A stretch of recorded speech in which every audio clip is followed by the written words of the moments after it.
오늘 저는 마태복음 8장 18절에서 22절 말씀을 가지고 고독이란 제목으로 함께 은혜 나누기로 합니다.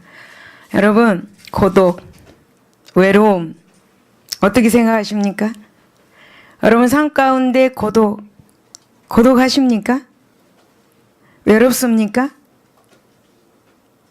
예수님께서는 본문을 보면은 외로운 사역을 하셨다. 고독의 삶을 사시는 것을 우리는 볼 수가 있습니다. 여러분, 오늘 저와 여러분은 이 신앙생활 하면서 외롭고 고독한 삶을 살고 있습니다. 어떤 일로 인해서 어떤 상황 속에 있을 때에 우리가 밤에 잠도 못 자고 눈물 흘리는 저와 여러분이요. 오늘 말씀을 듣고 여러분 용기를 내시고 소망과 희망을 갖는 저와 여러분이 되시기를 바랍니다. 할렐루야. 오늘 본문을 보면은 이제 제자라는 부분이 나오는데요. 이 제자, 예수님을 따르는 제자, 이 제자가 마땅히 지켜야 할 규범에 대해서 나옵니다. 그래서 예수 그리스도의 제자라고 하면은 하나님의 복음사에게 헌신한 목회자만을 생각하기 쉽습니다. 그러나 이 제자란 말의 원래 의미는 무엇인가? 바로 스승의 뜻을 따라 그 뜻대로 살기로 작정한 그 스승을 따르는 자를 가르쳐서 제자라고 말을 합니다. 그러기에 예수님의 제자라 하면 예수 그리스도의 죄를 사해 주시는 은총을 잊고 예수님의 뜻대로 일평생 살기로 작정한 자, 결심한 자, 즉 모든 성도들을 말하고 있습니다. 따라서 예수님의 제자된 우리 성도들에게는 제자로서 마땅히 지켜야 할 규율과 본분이 있다라고 본문에서 말하고 있습니다. 그렇다면 이제 본문을 한번 살펴보도록 하겠습니다. 첫 번째 보면 예수 그리스도를 주로 믿는 자만이 그의 제자가 될 수 있음을, 즉 성도가 될 수 있음을 알 수가 있습니다. 19절과 20절을 보면 한 서기관이 나와 예수께 아뢰되 선생님이여 어디로 가시든지 저는 따르겠다라고 이렇게 말하면서 예수님께서도 이렇게 말씀하십니다. 여우도 굴이 있고 공중에서도 거처가 있으되 인자는 머리 둘 곳이 없다라고 그렇게 말씀합니다. 여러분, 이 말씀은 예수님의 제자가 되기 위해서 예수님을 찾아온 한 인물과 예수님과의 대화입니다. 그런데 여러분, 여기에서 예수님을 찾아온 사람은 놀랍게도 그 당시 율법에 정통하면서 학문과 지식을 겸비하여서 사회적으로 존경받던 한 서기관이었습니다. 즉 당시 서기관들은 율법을 필사하는 그런 전문 기능인이었습니다. 그래서 서기관들은 성경을 연구하면서 성전이나 회당에서 종교와 관련된 제반 문서, 그런 것을 작성하는 그런 업무를 하였습니다. 그래서 대개는 납비 혹은 율법사로 그렇게 불렀습니다. 이들은 대개 바리새파 이렇게 속해 있었습니다. 여러분, 예수님과는 적대 관계에 있던 이 서기관 출신이 예수님의 제자가 되기 위해서 예수님을 찾아왔다라는 이 사실, 실로 기이하며 놀랄 만한 일이었습니다. 그렇다면 여러분, 어찌하여서 사회적으로 그렇게 높은 지위와 권세를 누리는 이 서기관이 한낱 보잘것없고 미천한 나사렛 목수 출신이 예수님을 찾아왔겠습니까? 여러분, 서기관은 예수님의 놀라운 이적과 열광하는 이 군중들의 환호성의 매력을 느꼈음에 틀림이 없습니다.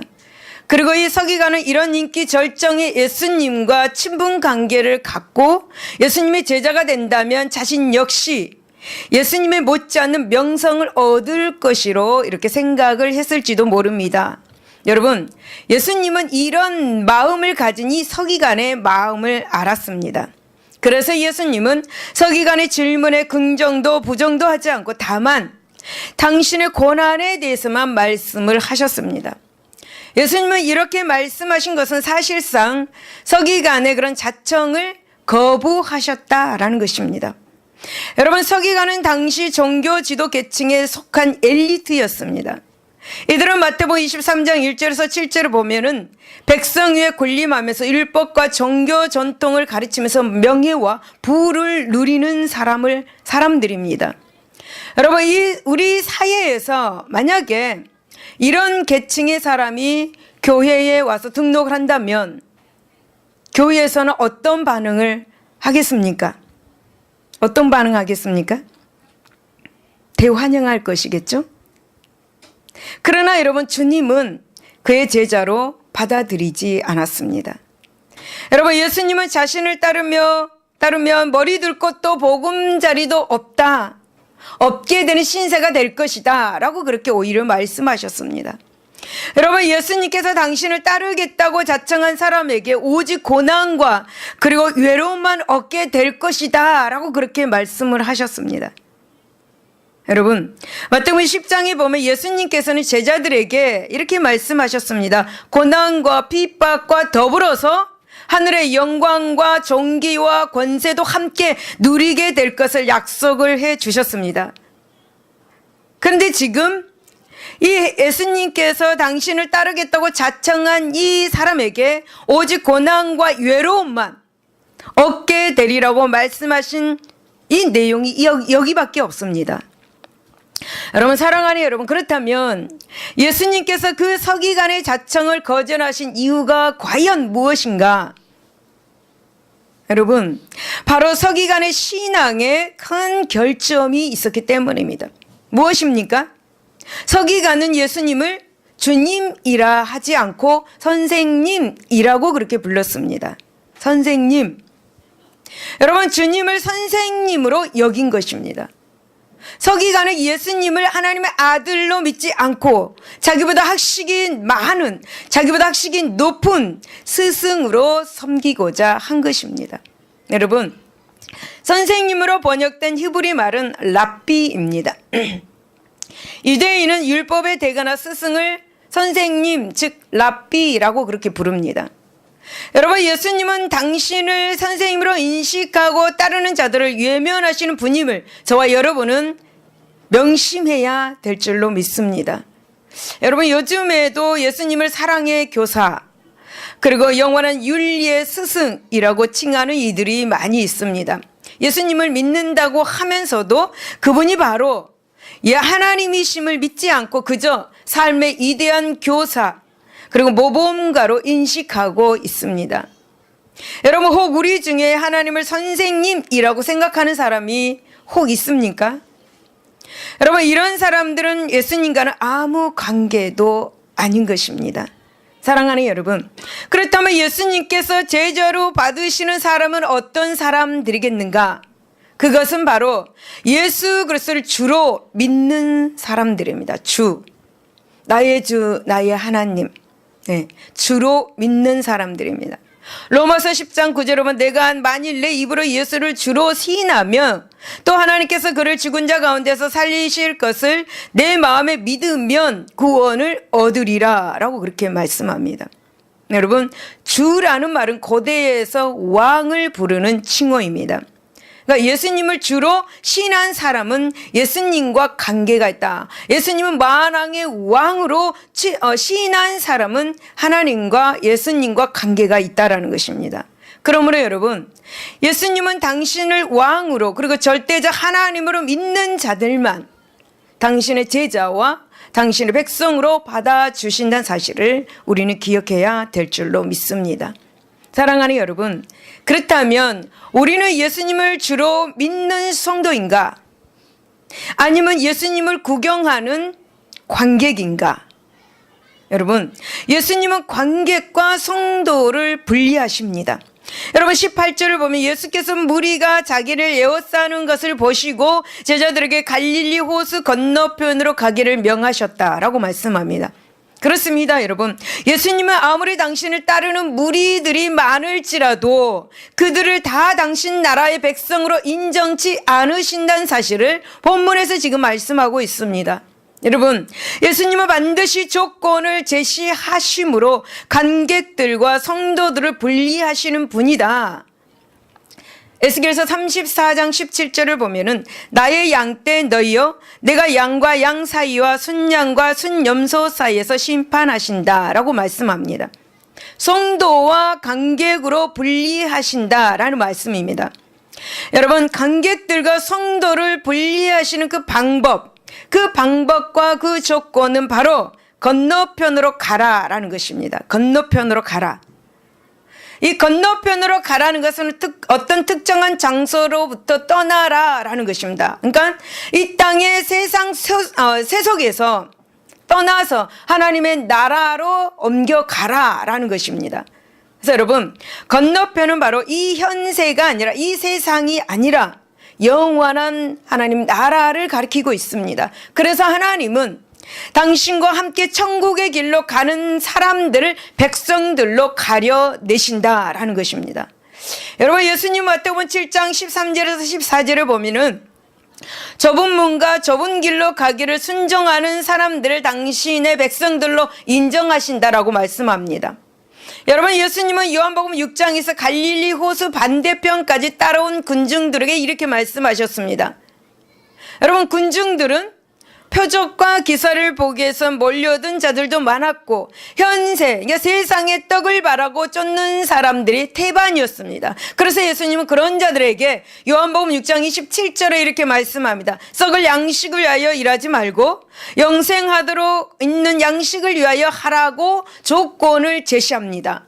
그리고 그 결과는 요한복음 6장 66절의 제자 중에서 많은 사람이 예수님 곁을 떠나고 다시 예수님과 함께 다니지 아니하더라 라고 성경은 말씀하고 있습니다. 여러분, 그렇다면 우리는 예수님을 구경하는 관객인가?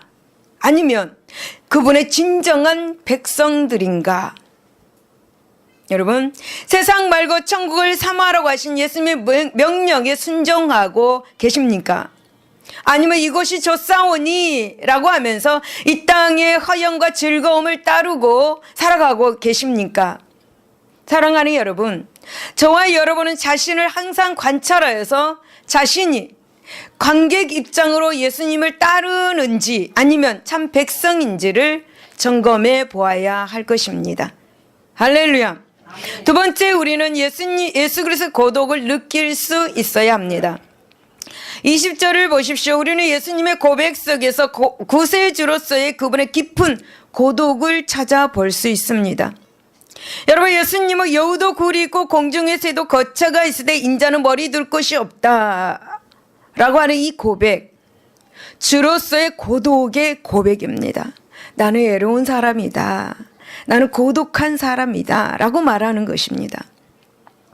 여러분, 예수님은 얼마나 외로운 삶을 사셨는지를, 얼마나 고독한 삶을 사셨는지를 지금 본문에서 우리에게 알려주고 있습니다. 여러분, 여기에서 예수님께서 인자라는 그런 명칭을 쓰신 것을 볼 수가 있죠. 이렇게 인자라고 이렇게 쓰신 것은 바로 자신은 정말에 세상을 심판하는 자임을 알려주시고 또 본래 하나님이시나 인간의 몸을 입고 이 땅에 오신 자임을 보여주시기 위해서 자신을 예수님은 인자라고 그렇게 표현하셨습니다. 여러분, 예수님께서는 인간의 몸을 입고 이 땅에 내려오셨습니다. 그러나 인간이라면 누구나 가지고 싶을, 심지어 여우와 새와 같은 미물조차 가지고 있는 그 보금자리가 자신에게는 없음을 밝히고 있습니다. 그러므로서 자신은 이 세상에는 그 어느 곳에서도 뿌리를 내려 거주할 곳이 없는 자다라는 사실을 강조하고 있는 본문입니다. 다시 말씀을 드리면 들짐승들도 새들도 밤이면 안식할 수 있는 굴이 있고 둥지가 있는데 하나님의 아들이신 예수님은 잠시라도 휴식할 수 있는 일정한 거처조차 없다. 여러분, 집 있습니까? 내가 먹고 자고 하는 집. 자녀가 있습니까? 여러분, 얼마나 행복한 삶을 사시고 있습니까? 예수님은 밥 먹을 곳도 휴식할 곳도 없다라고 그렇게 우리에게 말씀합니다. 여러분, 열왕기상 19장 1절에서 4절을 보면 엘리야 선지자가 나옵니다. 아합 왕이 다스리는 때에 엘리야는 모든 참된 선지자들은 죽임을 당하고 자신만 홀로 외로이 남았다고 하나님께 기도합니다. 그러면서 로뎀나무 아래서 나를 죽여달라고 그렇게 하나님께 구하였습니다. 엘리야는 자신의 고독함을, 자신의 외로움을 하나님께 고백한 것이죠. 이에 하나님은 열왕기상 19장 18절에서 이렇게 말씀했습니다. 엘리야 같은 의인을 7,000명이나 남겨두었다 하시면서 그를 위로해 주셨습니다. 오늘 고독하신 분, 오늘 위로가 필요하신 분, 하나님이 위로하실 줄로 믿습니다. 엘리야는 그 결과로 다시 능력 있는 사역을 할 수 있었습니다. 여러분, 예수님은 고독 속에 계셨습니다. 외로운 분이십니다. 이 땅에 어느 누구도 그분의 위로자가 되어 줄 수 없었습니다. 제자들과도 대화가 되지 않았습니다. 세례 요한도 예수님의 친구가 되어 줄 수가 없었습니다. 예수님의 가족들도 예수님을 이해하지 못했습니다. 예수 그리스도는 절대자이시기 때문에 피조물인 이 세상 속에서 가슴을 털어놓고 대화할 상대가 없었습니다. 온통 예수님의 대적들로만 둘러싸 있었습니다. 사랑하는 여러분, 사람들은 흔히 군중 속의 고독이라는 말을 합니다. 이 말이 무슨 말입니까? 많은 사람들이 있지만 친구가 없고 대화할 존재가 없다라는 것입니다. 그러나 예수 그리스도의 고독은 영원한 분이 유한한 세상 속에서 느끼는 고독입니다.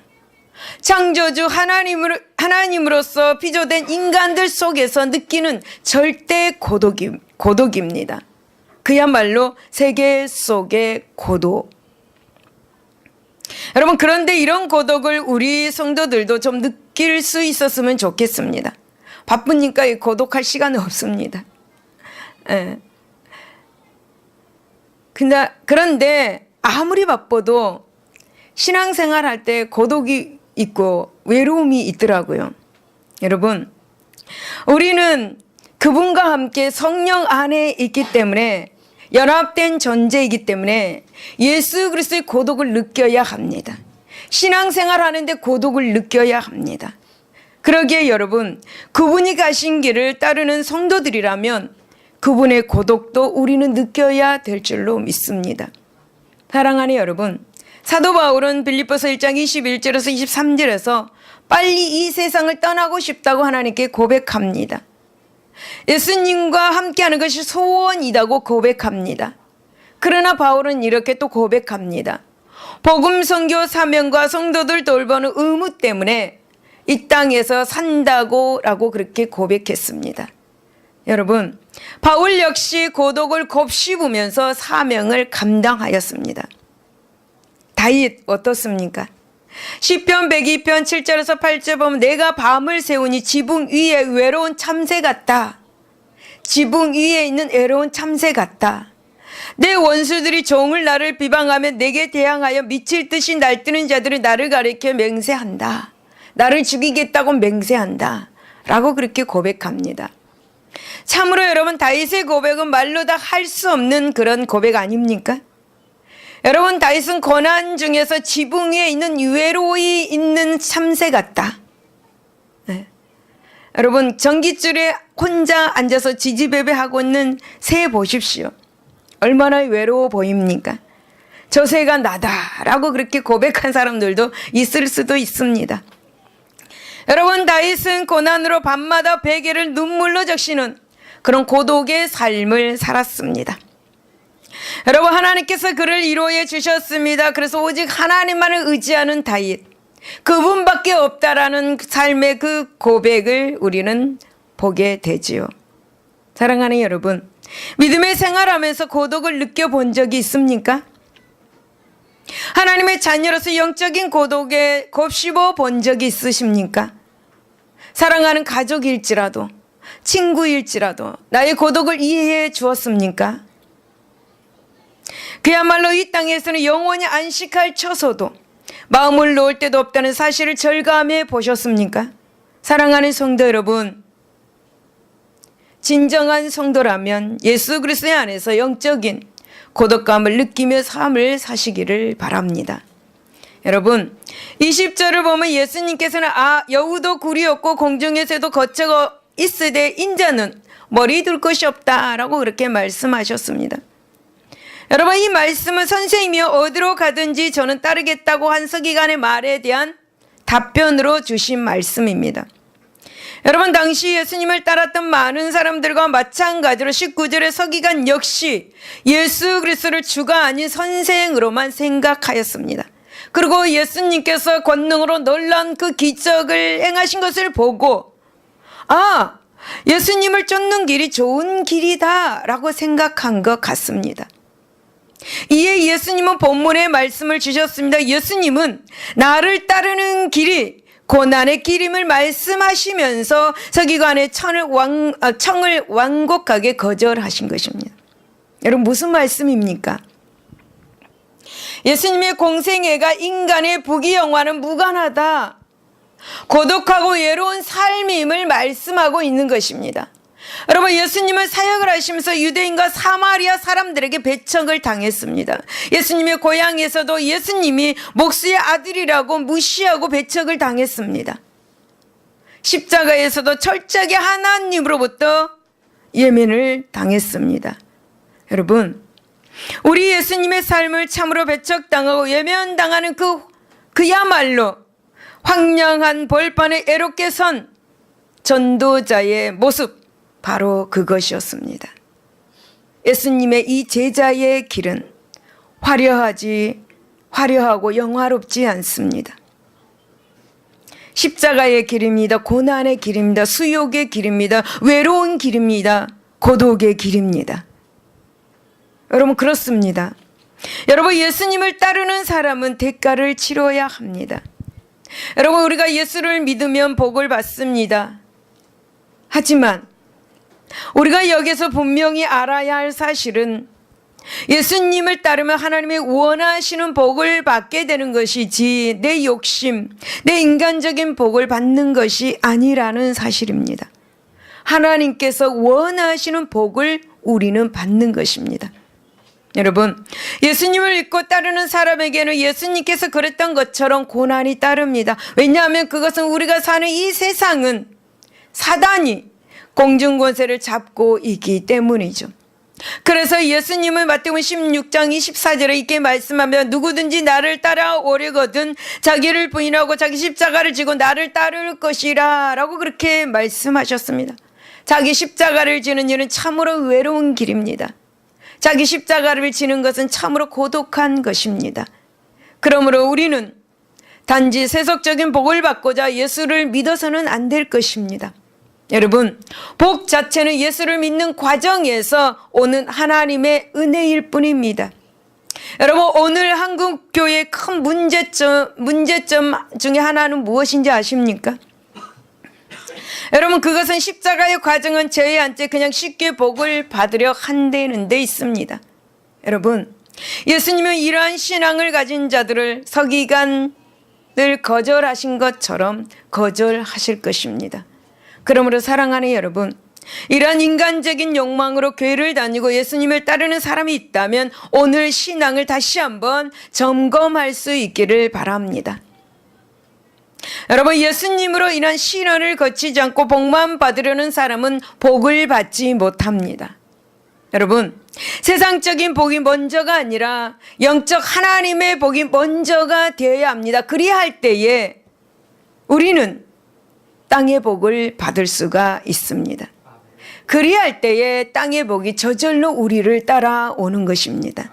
여러분, 바울은 빌립보서 3장 8절에 내가 그를 위하여 모든 것을 잃어버리고 배설물로 여김은 그리스도를 얻기 때문이라고 바울은 고백하였습니다.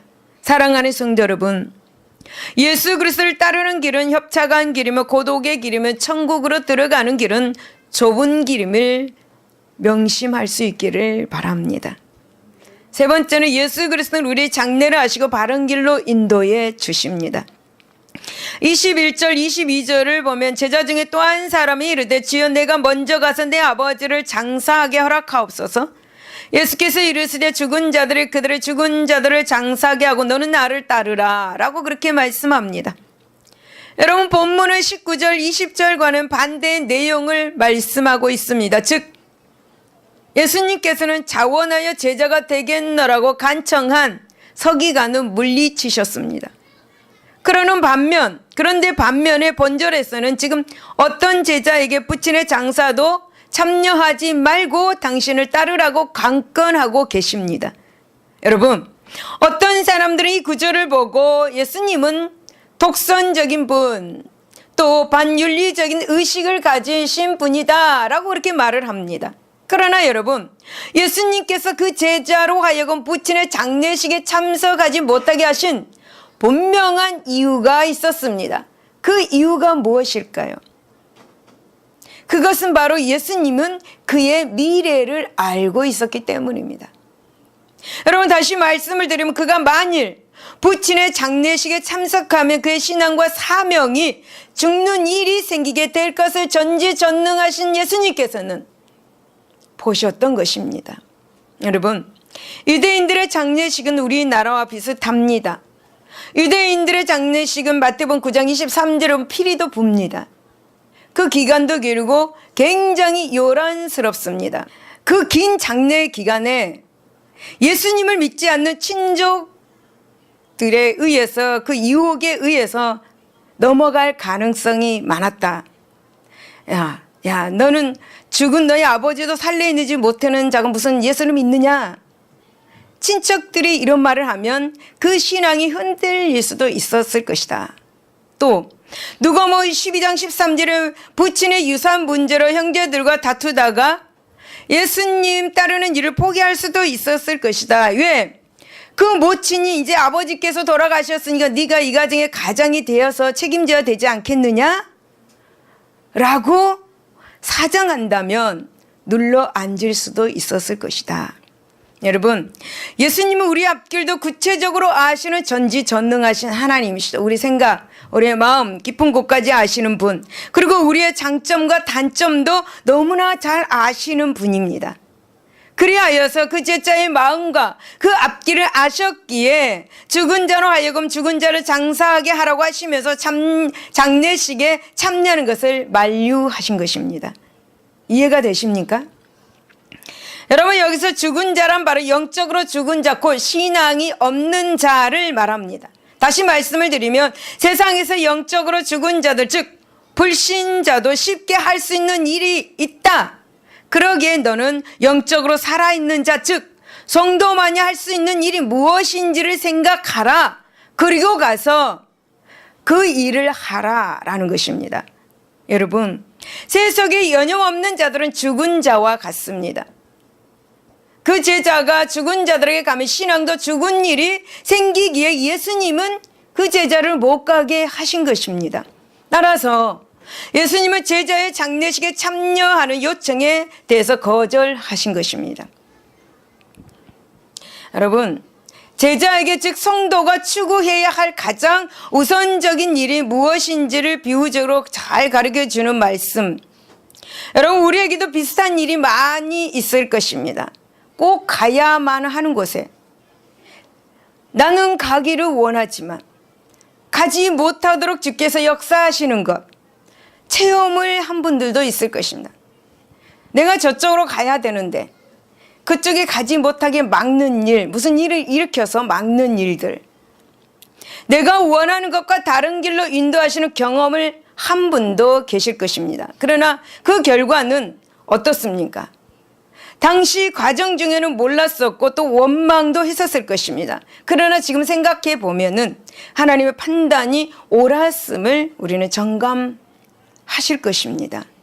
시편 23편 2절 3절을 보면 그가 나를 푸른 풀밭에 누시며 실만한 물가로 인도하시는도다. 내 영혼을 소생시키시고 자기 이름을 위하여 의의 길로 인도하시는 하나님, 우리를 선한 길로, 우리를 좋은 길로 인도하시는 하나님이십니다. 여러분, 어떤 신앙의 선지는 이렇게 말합니다. 만일 주께서 내 기도를 다 들어주셨다면 나는 불신앙인이 되었을 것이다 라고 그렇게 말했습니다.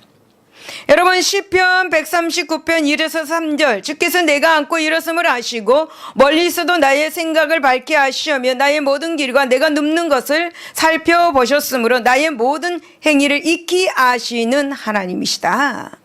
할렐루야. 여러분 하나님은 우리가 신앙적으로 위험에 처하거나 죽는 길로 가는 것을 허락하지 않으십니다. 그러므로 우리는 오직 합력하여 좋은 길로 인도해 주시는 하나님의 섭리를 믿고 그 인도하심에 아멘으로 순종해야 현명한 성도인 것을 기억하시기 바랍니다. 여러분 예수님의 선한 길이 고독의 길일지라도 우리는 아멘으로 순종할 수 있기를 바랍니다.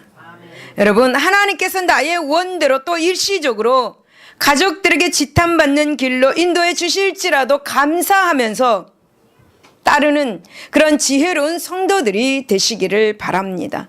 할렐루야. 여러분 21절을 보면 제자 중에 하나가 예수님께 구하기를 주여 내가 먼저 가서 내 아버지를 장사하게 허락하옵소서라고 합니다. 여러분 누가복음 9장 59절을 본 한 제자의 이 대답은 주님께서 나를 따르라고 말씀하신 데에 대한 반응이었음을 알 수가 있습니다. 여러분 이 제자는 아마도 얼마 전에 부친상을 당한 것 같습니다. 그리고 예수님의 명령에 대한 그의 반응은 매우 합리적인 것으로 여겨집니다. 왜냐하면 부친의 장례를 치르는 것은 자식으로서의 마땅한 도리, 마땅한 도리이기 때문이죠. 그래서 부모의 장례에 극진 예를 갖추는 건 성경에서도 가르쳐주고 있습니다. 이러함에도 불구하고 이 인간의 도리를 벗어나는 것 같은 이 상식 밖에 예수님의 대답, 죽은 자들이 그들의 죽은 자들을 장사하게 하고 너는 나를 따르라. 여러분 우리는 이 말씀을 보면서 어떤 생각이 드십니까? 생각해 보십시오. 말도 안 되는 말씀. 이런 예수님의 명령을 어떻게 보면 당신을 위해서 마치 부모나 자식 간의 일륜도 버리라는 이기적인 말씀으로 보여질 수도 있습니다. 여러분 그렇다면 예수님께서는 신앙을 위해서라면 부모 자식 간의 일륜도 버려야 한다고 말씀하고 계시는 것입니까? 그렇지 않습니다. 여러분 예수님은 다만 이 제자의 대답을 통해서 그가 육적인 일에 미련을 두고 영적인 일을 하는데 미지근하고 소극적임을 알았습니다. 그래서 여러분 신앙의 길은 차선의 길이 아니라 최우선적인 길임을 알려주고자 이렇게 말씀하신 것입니다. 여러분 사실 부친을 장사하는 일은 내가 아니라도 다른 사람의 대신해 줄 수도 있습니다. 그러나 신앙의 길은 기회가 주어졌을 때 가지 않으면 다시 가지 못할 수도 있습니다. 또한 신앙은 우리의 구원과 관련이 있다는 점에서 이 세상의 인륜을 초월해서 어떤 일보다도 시급한 그런 중요한 문제인 것입니다. 여러분 기억하십시오. 따라서 여러분 우리는 부모에 대한 효를 다해야 하고 또 세상적으로 중요한 일도 많이 있습니다. 하지만 먼저 해야 될 것, 신앙적인 일에 최우선 순위를 두어야 한다라는 것을 가르쳐주고 있는 것입니다. 그래서 주님께서는 마태복음 10장 37절에서 38절 아버지나 어머니를 나보다 더 사랑하는 자는 내게 합당하지 아니하고 아들이나 딸을 나보다 더 사랑하는 자도 내게 합당하지 아니하고 또 자기 십자가를 지고 나를 따르지 않는 자도 내게 합당하지 아니한다라고 그렇게 말씀을 하셨습니다. 사랑하는 여러분, 참으로 많은 사람들이 세상에 대한 미련으로 신앙의 길을 최우선이 아닌 차선이나 그 다음으로 미루고 있습니다. 그들은 핑계만 있으면 신앙의 길을 걷는 것을 뒤로 미룹니다. 오늘은 결혼식이 있습니다. 주일날 오늘은 어디를 가야 합니다. 주일날 오늘은 부모를 만나러 가야 됩니다. 등등등 핑계를 너무 많이 댑니다. 여러분 그들은 마태복음 22장에서 마치 혼인잔치를 베푼 임금의 비유에서 임금의 초청을 이 핑계 저 핑계로 거절했던 사람들과 같습니다.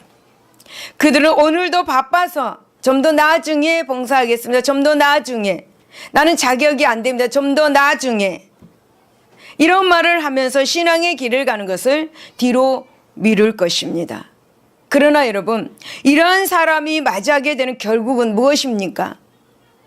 얻은 것에서 슬피며 후회하게 된다라는 것입니다. 여러분, 우리는 신앙의 길은 차선이 아니라 최우선의 기름을 명심하고 기회가 주어진 지금 주님의 부르심에 순종하여서 애로움이 있을지라도 고독이 있을지라도 신앙의 길, 헌신의 길, 그 길을 걸어야 할 것입니다. 그러므로 여러분, 이사야 55장 6절에 너희는 여호와를 만날 만한 때에 찾으라. 가까이 계실 때 그를 부르시기를 예수 이름으로 축원을 드립니다. 결론입니다. 여러분, 본문에 나타난 두 제자는 오늘날 주님의 제자, 즉 성도라고 자처하나 실상 바람직하지 못한 제자의 두 가지 모습을 보여주고 있습니다. 즉 서기관 출신의 제자 지망생은 예수님의 화려한 외모, 즉 예수님의 이적과 군중들 사이에서의 인기만 본 채 예수님이 걸어가시는 고독한 십자가의 길, 고난의 길에 대해서는 무지하였습니다.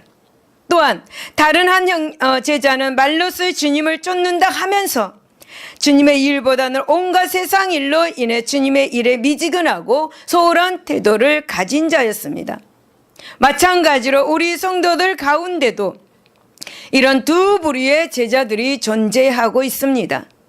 그러나 여러분, 본문의 두 제자가 모두 예수님으로부터 환영받지 못했습니다. 이렇듯이 고난을 각오하지 않는 제자, 미지근하고 소극적인 제자, 즉 성도는 우리 예수님으로부터 예면당할 수밖에 없습니다. 그러므로 사랑하는 성도 여러분, 믿음의 길이 십자가의 기름과 그 길은 외롭고 고독의 기름을 알고 우리는 더욱더 성령 충만하여 하나님을 기쁘시게 하는 삶을 사시기를 예수 이름으로 축원을 드립니다. 기도하겠습니다.